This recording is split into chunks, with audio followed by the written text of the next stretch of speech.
with Dragon Age Veilguard kind of piercing the veil, ironically, and going nuclear. My personal take and experience, at least in the game industry, is a lot more relevant right now. Actually, I think a lot of people are getting it wrong. They're blaming woke. Now, I will say DEI is definitely a factor, but this has been a factor for over 20 years or more, right? So, a little off topic, my dad worked for IBM OS2 era, and he dealt with a lot of the same stuff, and this was, in the 80s. So, this isn't like new things cropping up. I mean, my own experience, which was about 13 years ago, it definitely felt like if you were a woman or of the alphabet squad, you got hired and had job security. I really wanted to do well, so when I realized we needed good employees, I took it upon myself to start trying to get people that I knew hired. I had a lot of gamers that were local that I knew had passion and talent, and so I think I got 4 or 5 people hired. But a great example was my wife. 12 years ago, she wasn't quite as big into games as she is now, and she'd never worked in the industry, neither had I. She got hired just walking through the door, pretty much. My brother, who was hardcore gamer, played as much as I did, and actually had 3, 4 years in the industry. I had to beg them to hire him, and it took months. And it wasn't for the fact that I was becoming good friends with a guy who was kind of up there in our branch. He probably wouldn't have got a job. Um, but when the layoffs happened, I mean, every female manager except for one that I knew kept their job for sure. And ironically, the one that got let go, she was amazing. I mean, she's probably one of the best employees that they actually had. And there was only a very small group of people, and ironically, again, most of the ones that I would have hired myself were the ones I actually got hired. But other than the ones that I personally got hired, there's only a handful of people that if I was running a company, I would want working on my project. And she was one of them. And probably one of the top ones, right? Um, I actually had a female manager who would literally pull people off my task to play an online pigeon dating game during office hours. We had one female manager that had actually got a job for another company before the layoffs and didn't tell anybody. So somebody basically lost their job uh, because she didn't say anything. They kept her on even though she quit like 2, 3 weeks later or something. And that company, she only lasted a month before they're like, "Whoa, whoa, this isn't. You're not nearly as good as your resume was saying you were." Uh, Now, with all that, I still think the largest contributor to quality of games is actually the leadership. Games 30 years ago were very linear, so you didn't have to be a hardcore gamer to understand the mechanics. I mean, there's not a lot of mechanics in Asteroid, or Contra. But games are so much more complex now that you really need to actually play them and be, I would essentially say, pretty decent. I mean, obviously you don't have to be pro level or anything, but you have to know what you're doing. Come up with some of these game mechanics. And I mean, our combat pit, their motto was literally, well, what do WoW do? So if you go look at the game and compare the abilities in the game versus WoW, I mean, it's the same ability. And all they did was just, instead of heroic leap, it's heroic jump. I mean, they just changed the name or switched it. And that was their design motto. And that's because they didn't play games enough to come up with anything on their own. And I've always said working in the industry for me was like the best and worst experience of my life because I've dedicated myself to gaming. I mean, it's been a dream since I was a child to work in the industry.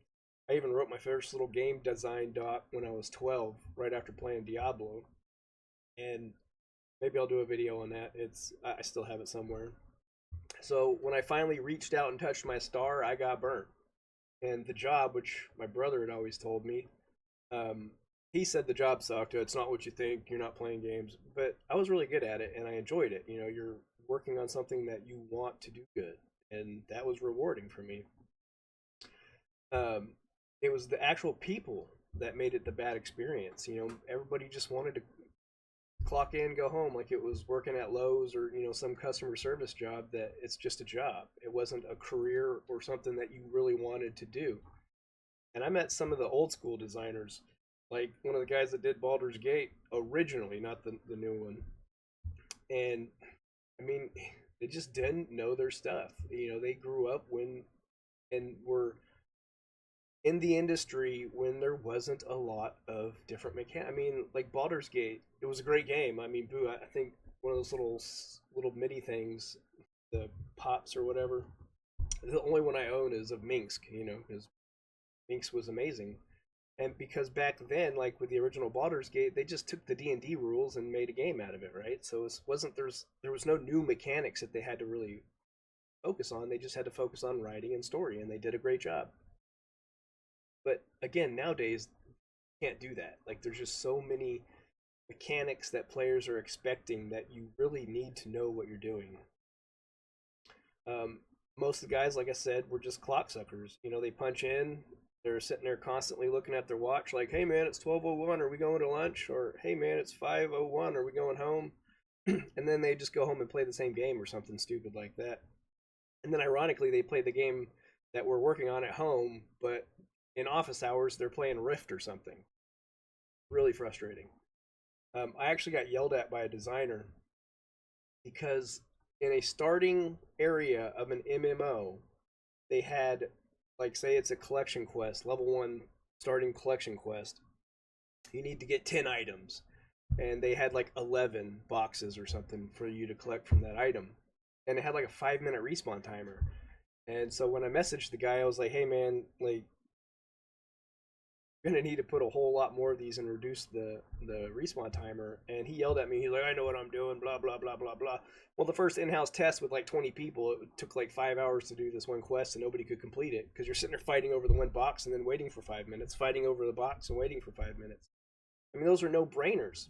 And that was a level designer who had that much lack of knowledge to put that in the game. I mean, obviously it was corrected before the game launched, but if he's that bad, what else is he? I mean, what is he bringing to the table at this point?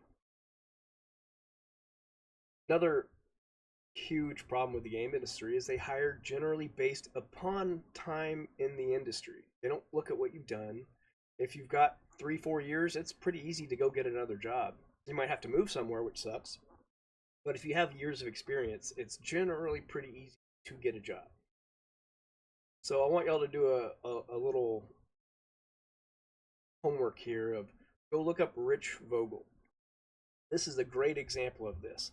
This dude tanked the original Star Wars Galaxies. It was his patch that most people contribute to that game's demise that he worked on. He got put in charge of SWOTOR. Well, we know how SWOTOR turned out. And then after that, he went to work on another project, and it got ran so far into the ground they couldn't even launch. And I haven't looked him up in a while, but I bet he's probably worked on a bunch more bombs. But because he's got the experience, they just, no problem getting another job. They don't look at, oh man, everything he's ever touched has just turned to garbage. This dude's literally made millions of dollars. I would imagine if you're running a game, you're making pretty good bucks just to tank games. So for me, it isn't so much the woke stuff. It's the hiring practices. It's the boomer, stupid term, but boomers, old devs running the industry. It's poor management.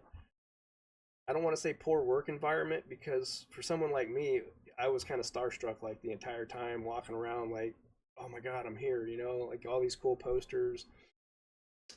Just being in the building was fun. When I say poor environment, I mean they won't listen to people. They don't encourage you to speak up. Because if you have a great idea, they'll just shelf it so that you can't use it, but then they won't do anything with it because they don't want to take the risk or spend the money. I actually literally had one of my managers say, because I was trying to redo their combat system for some of the battlegrounds, and I wrote this huge design doc and all this. And he's like, "No, don't. They'll just shelf it, and they won't do it." That's kind of soul crushing. So I get the people that have been in the industry a long time do start to just punch a clock because they're not listening to you. So I've been saying for quite a while now that all the money has no passion, and all the passion has no money.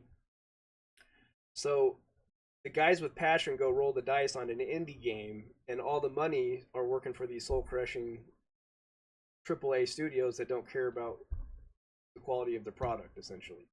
So the employees are incompetent and have no passion. And I would imagine for me that's pretty much sums up the industry right now. Until we can start getting rid of a lot of these old school non-gaming devs, it's not going to get any better. And I'm going to do some videos on some. I'd already started, but my mic, I was having issues on mechanics that have been done really well, or even just some of the storylines. One game that I've been playing recently is Raven's Watch. I mean, the combat system in that game is phenomenal. I think I could talk about some of the stuff that I don't like, but just the story wise, the mechanics, that's what we should be looking at and replicating, not this Dragon Age Veil crap.